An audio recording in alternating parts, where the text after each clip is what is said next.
실수는 한 번으로도 충분하다. 시청자분들의 요청에 따라 대한민국 무인기 개발 현황을 하나의 영상에 담았습니다.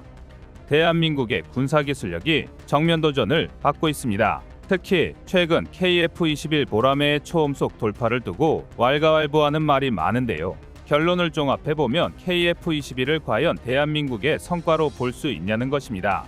더군다나 엔진도 외산을 가져다 쓰면서 제대로 수출이나 할 수 있겠냐는 비아냥이 따라붙는데요. 사실 그동안 국산 엔진은 대한민국 방위산업의 아픈 손가락이었습니다. 그나마 지상 무기체계에서는 K2 우표마저도 국산 파워팩 개발에 성공하면서 단점을 극복했지만 이제 막 걸음마를 뗀 항공기술력에서는 아직 눈에 띄는 성과를 내보이지 못했는데요. 하지만 그렇다고 일각의 주장대로 대한민국이 허송세월하였다고 생각하면 오산입니다. 그래서 준비했습니다. 오늘은 무려 40년 동안 와신상담 준비해온 대한민국의 자체 개발 국산 항공엔진 개발 소식에 대해 알아보겠습니다.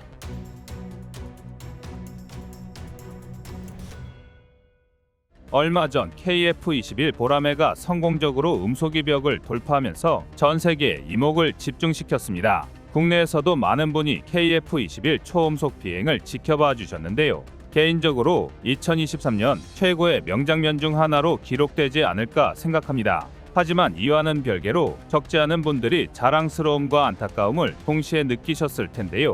그것은 바로 전투기 항공엔진 국산화에 대한 열망입니다. 설계와 생산 모두 100% 국내 기술로 만들어진 KF-21인 만큼 전투기의 심장인 엔진이 외산이라는 게 정말 아쉬울 수밖에 없는데요. 심지어 앞으로 한국형 타우러스, 국산 극초음속 미사일 등 수많은 대한민국 기술력이 KF-21에 적용될 걸 생각해보면 안타까움을 넘어 조급함마저 들 정도입니다. 그런데 이제 이런 안타까움과 조급함은 잠시 접어두셔도 좋습니다. 대한민국의 불가능은 없다라는 게 또다시 증명된 건데요. 흔히 많은 분이 KF-21에 외산 엔진이 탑재된다고 해서 미국 제너럴 일렉트릭의 F414G400K 엔진을 그대로 가져다 사용하는 줄 알고 계십니다.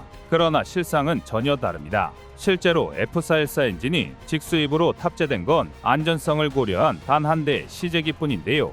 반면 나머지 5대의 시제기 중 2대에는 국내에서 조립한 F414 엔진이 탑재되었습니다. 심지어 자체 시험을 통해 비교성 등을 테스트한 뒤에는 면허 생산으로 우리 기술진들이 직접 제작한 F414 엔진을 탑재했습니다. 특히 면허 생산으로 탑재한 F414 엔진의 경우 주요 부품 국산화율이 무려 40%에 육박하는데요. 한마디로 비록 설계 자체는 지의 기술력이었지만 대한민국이 항공엔진을 독자 생산할 정도의 능력은 충분히 보유했다는 게 확인된 것입니다. 물론 일각에서는 40%라는 수치가 그다지 만족스럽지 않을 수도 있습니다. 하지만 이는 분명히 대한민국의 항공엔진 기반 기술력을 전 세계에 증명할 수 있는 성과였습니다. 그도 그럴 게 지인은 전 세계 항공엔진 시장을 독점하다시피 한 세계 빅메이저 그룹 중 하나입니다. 그런 지 입장에서는 쉽사리 면허 생산을 허용했다가 만약 엔진에 치명적인 문제라도 생긴다면 심각한 이미지 실추로 이어질 수밖에 없습니다.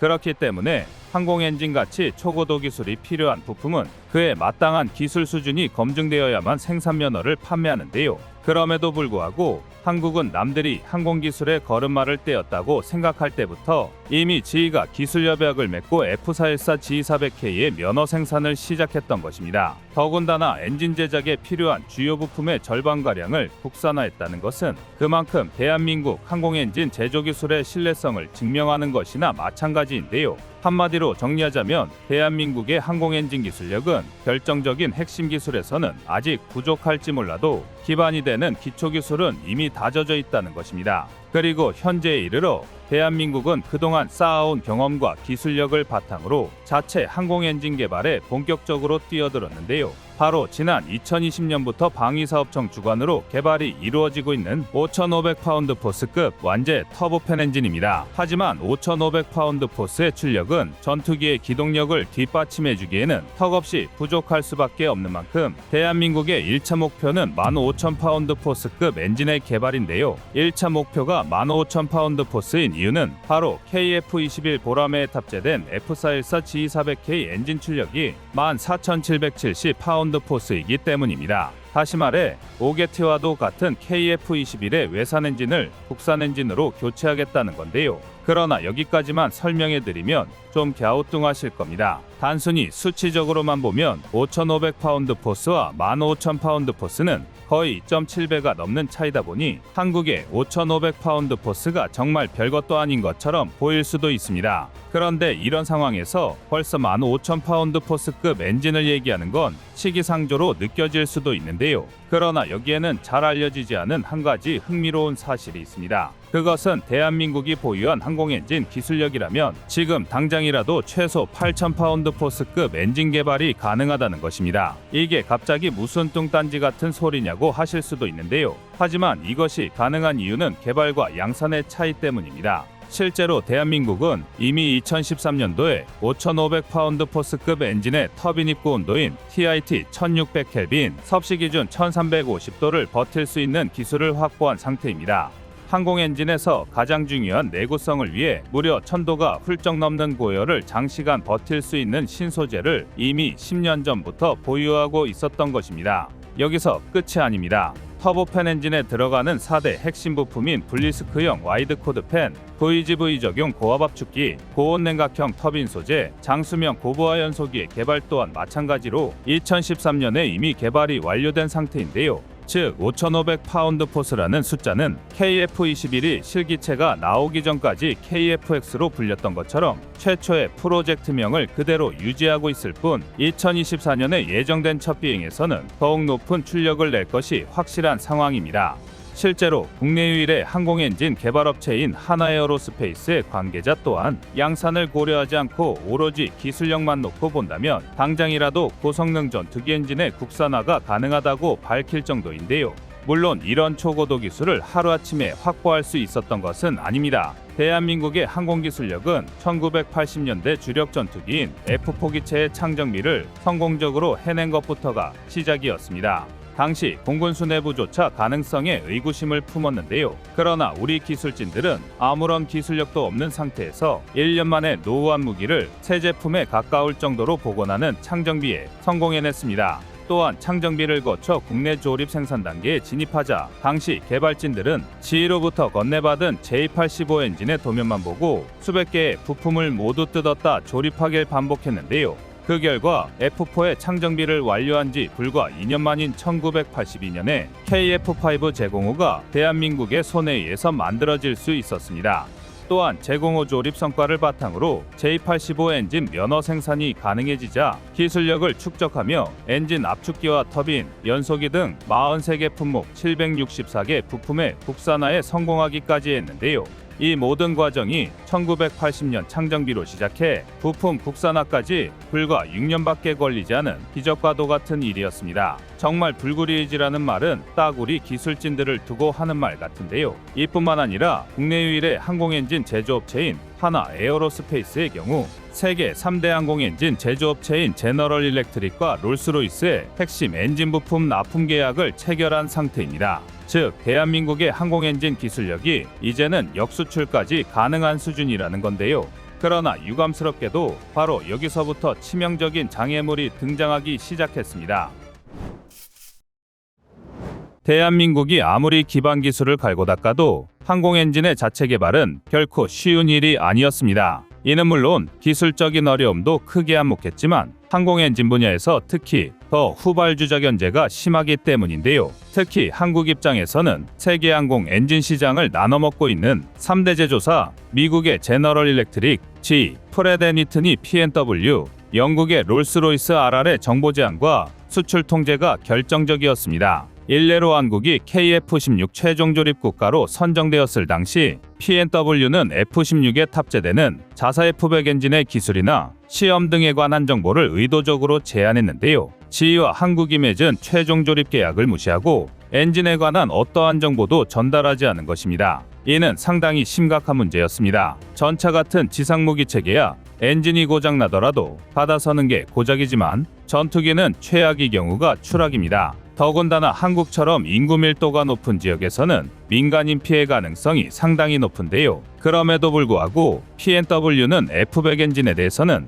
어떠한 정보도 넘길 수 없다고 배짱을 튕겼습니다. 그러나 P&W는 가장 중요한 걸 놓쳤는데요. 그건 바로 대한민국이 의지와 집념을 빼면 시체나 다름없는 국가라는 것입니다. 실제로 P&W의 갑질에 오히려 기술 약소국으로서의 서러움을 느낀 대한민국 개발진들은 터빈 블레이드의 안전성을 시험하기 위해 제작 방식을 바꿔가면서 무려 1000만 번이나 강도 실험을 반복할 정도였는데요. 그 결과 1997년 시험 비행에 나선 KF-16은 엔진과 동체 부품을 포함해 기체의 41%에 달하는 부품을 국산화시킬 수 있었습니다. 그리고 이런 노력 끝에 현재 한국은 오히려 세계항공 엔진 3사의 소재 부품을 역수출할 정도로 기술적 성숙도가 충분한 상태인데요. 즉, 한국이 노력해온 40년이라는 세월은 결코 허투루 보낸 시간이 아닌 단계적 개발 과정을 포기하지 않고 꾸준히 밟아온 인고의 시간이라는 얘기입니다. 그런데 이런 견제 때문인지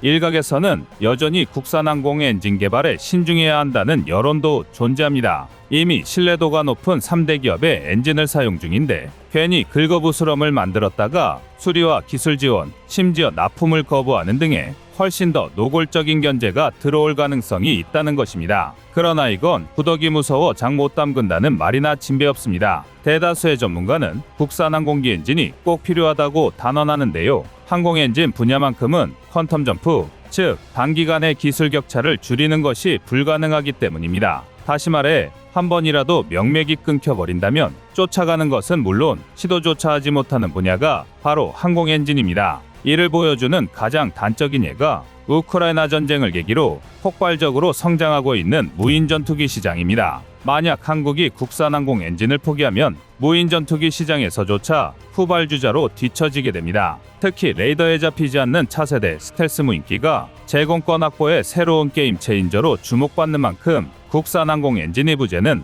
언제든 발목 잡힐 수 있는 빌미를 제공해주는 꼴이나 마찬가지인데요. 바로 이런 이유로 대한민국은 국산 엔진으로 무인 전투기 시장에 뛰어들고 있습니다. 국방과학연구소의 발표에 따르면 국내 최초 무인 스텔스기인 KUSX는 무려 70% 수준의 기술을 확보한 상태입니다. KUSX는 이전 영상에서 소개해드린 튀르키예 크즐레마가 우크라이나산 엔진을 사용한 것과 달리 완전 국산 엔진 탑재를 목표로 개발 중인데요. 실제로 이미 지난 2014년에는 KUSX의 축소 버전인 가오리 X1을 개발해 비행 시험에 성공하기까지 했습니다. 가오리 X1은 전장 10.4m, 전폭 14.8m, 중량 10톤에 달하는 KUSX를 46%가량 축소한 시제기 모델이었는데요. 국산 5,500파운드 포스급 터보 엔진을 장착해 1시간 30분 동안 50km를 비행하며 무인 전투기 개발 가능성에 확신을 심어주었습니다. 여기서 끝이 아닙니다.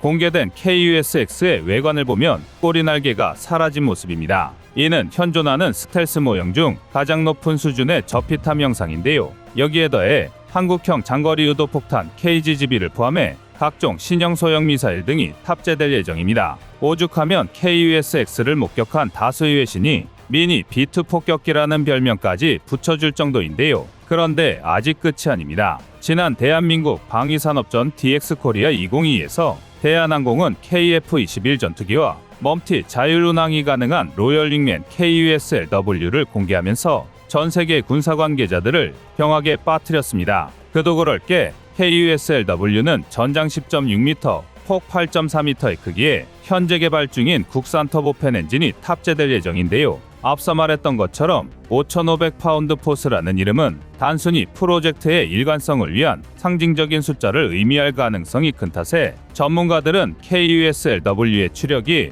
최소 8,000파운드 포스급 이상은 될 것이라고 전망하고 있습니다. KF-21을 지원하며 함께 편대 임무를 수행해야 하는 만큼 초음속 전투기에 준하는 속도를 갖추겠다는 것입니다. 또한 KUSLW도 KUSX 못지않게 무장 능력과 스텔스 능력이 중요한데요. KUSLW 또한 KUSX와 마찬가지로 저피탐 형상의 스텔스 기체이긴 하지만 KF-21의 기동성을 따라가기 위해 꼬리 날개가 포함된 형태로 개발될 예정입니다. 그리고 무엇보다 중요한 건 KUSLW가 KF-21과 거의 비슷한 시기에 개발이 완료된다는 건데요. KUSLW는 2024년으로 예정되어 있는 5,500파운드 포스급 완제 터보팬 엔진의 비행 시험이 끝난 뒤인 2025년 첫 비행에 나설 예정입니다. 이후 추가적인 개선 사항들에 대한 점검을 실시한 뒤 2년 뒤인 2027년에는 곧바로 KT-1 터보 프로 푼연기와 공중 데이터 연동 테스트,